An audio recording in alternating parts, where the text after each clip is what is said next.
Story 23. The Birth of Jesus. Mary was engaged to a righteous man named Joseph. When he heard that Mary was pregnant, he knew it was not his baby. However, he did not want to shame Mary, so he decided to have mercy on her and to divorce her quietly.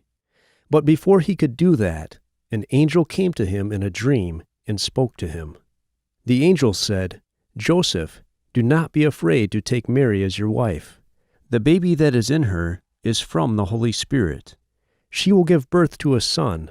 Name him Jesus, which means Yahweh saves, because he will save the people from their sins."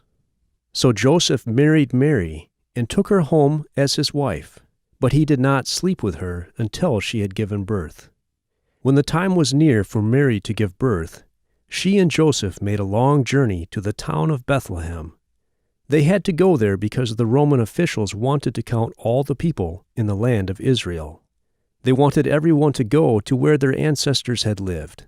King David had been born in Bethlehem, and he was the ancestor of both Mary and Joseph. Mary and Joseph went to Bethlehem, but there was no place for them to stay except for where some animals were kept. It was there that Mary gave birth to her baby. She laid him in a feeding trough since there was no bed for him. They named him Jesus. That night, there were some shepherds in a nearby field guarding their flocks. Suddenly, a shining angel appeared to them, and they were terrified. The angel said, "Do not be afraid, because I have some good news for you. The Messiah, the Master, has been born in Bethlehem.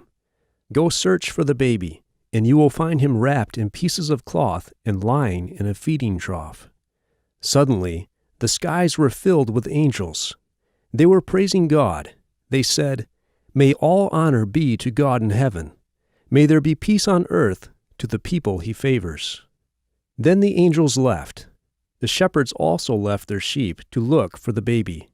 They soon arrived at the place where Jesus was, and they found him lying in a feeding trough, just as the angel had told them. They were very excited. Then the shepherds returned to the fields where their sheep were. They were praising God for everything they had heard and seen. There were some men in a country far to the east. They studied the stars and were very wise. They saw an unusual star in the sky. They said that it meant that a new king of the Jews had been born. So they decided to travel from their country to see the child. After a long journey, they came to Bethlehem and found the house where Jesus and his parents were staying. When these men saw Jesus with his mother, they bowed down and worshipped him. They gave Jesus expensive gifts. Then they returned home.